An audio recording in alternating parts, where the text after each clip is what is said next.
வணக்கம். நம்ம துர்காமாவோட தம்பி டாக்டர் ராஜமூர்த்தி அவர்கள் சுகாதாரத்துறையில டிஎம்எஸ் இயக்குனரா நியமிக்கப்பட்ட உடனே சங்கிங்கெல்லாம் எங்க பாருங்க முதலமைச்சர் அவருடைய மச்சான இப்படி நியமிக்கிறாரு, குடும்ப ஆட்சி இல்லையா அப்படின்னு சொல்றாங்க. சங்கிகளா, அவர் 30 வருஷமா அந்த துறையில சுகாதாரத்துறையில பணியாற்றியவர். Assistant surgeon, assistant senior surgeon, civil surgeon, chief civil surgeon, joint director, அப்புறம் பாத்தீங்கன்னா இன்னைக்கு டைரக்டரா சீனியாரிட்டி பேசிஸ்ல 30 வருஷம் வேலை செஞ்சு அந்த இடத்துக்கு வந்திருக்கிறார். ஒண்ணு அப்படியே முதலமைச்சர் ஆன உடனே அவரை யாரும் அப்படி நியமிக்கல, சரியா? ஆனா இந்த ஓம் பிர்லா இருக்காருல, இப்ப சபாநாயகரா இன்று தேர்ந்தெடுக்கப்பட்டிருக்கிறாரு, அவருடைய பொண்ணு எப்படி ஐஏஎஸ் எக்ஸாம் பாஸ் பண்ணாங்க.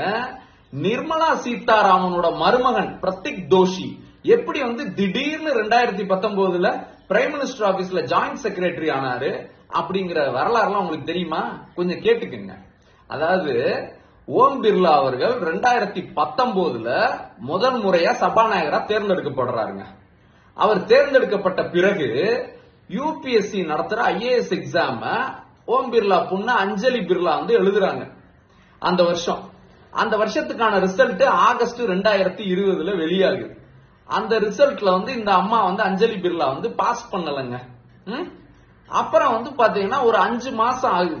திரும்ப ஜனவரி 2021ல யூபிஎஸ்சி ஒரு அடிஷனலா ஒரு லிஸ்ட் விடுது, எது ரிசர்வ் லிஸ்ட் அப்படின்னு.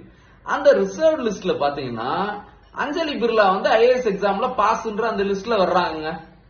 எப்படிங்க வர்றாங்க? அப்பா பிஜேபியில இருக்கிறாரு, ஸ்பீக்கரா இருக்கிறாரு. எப்படி வந்தாங்க தெரியுமா? இந்த யூபிஎஸ்சிக்கு சேர்மனா இப்ப இருக்கிறாரு பாருங்க, நல்லா பாத்துக்குங்க, மனோஜ் சோனி.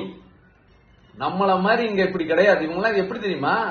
மோடிக்கு ஒரு 20 வருஷமா ஸ்பீச் ரைட்டர். எது மோடி பேசுறாரு பாருங்க, அதெல்லாம் எழுதி கொடுக்கிறவர் இவர் தாங்க. அப்படி இவர் மோடி கூடவே இருந்து வந்தவர் இவர். ஆனா ஆக்சுவலா 12th ஃபெயில், அது வேற விஷயம்.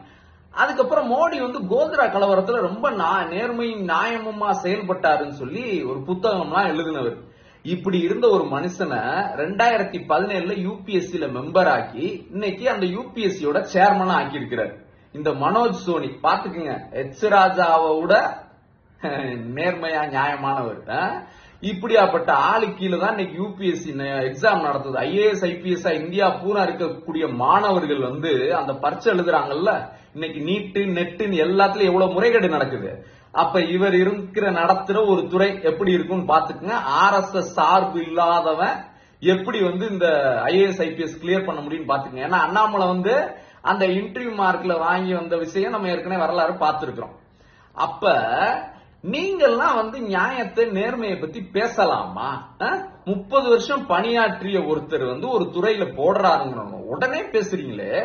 நிர்மலா சீதாராமனோட புள்ள இருக்காருல்ல, மருமக பிரத்திக் தோஷி, அவர் பாத்தீங்கன்னா 2019 ஜூன் திடீர்னு அவர் நரேந்திர மோடியோட பிரைம் மினிஸ்டர் ஆபீஸ்ல ஜாயிண்ட் செக்ரட்டரியா நியமிக்கிறார். எங்கங்க இருந்தாரு அது வரைக்கும்? ஐஏஎஸ் படிச்சாரா, பாஸ் பண்ணாரா, செக்ரட்டரி அண்டர் டெபுட்டி செக்ரட்டரியா இருந்தாரா, ஜாயிண்ட் செக்ரட்டரியா இருந்தாரா, அடிஷனல் செக்ரட்டரி? எதுவுமே இல்ல. நிர்மலா சீதாராமன் மருமகன், அதனால அப்படியே பிளைட் டைரக்டா பிரைம் மினிஸ்டர் ஆபீஸ்ல இறக்கி அங்க அப்படியே வேலைக்கு சேர்ந்துட்டாருங்க. இப்படி ஒரு வரலாறு வச்சுட்டு நீங்க எல்லாம் 30 வருஷம் உழைச்சு தன்னுடைய முயற்சியால வந்த ராஜமூர்த்தி சார் பத்தி பேசலாமா? வாயை மூடுக்குங்க சங்கிகளா. நன்றி.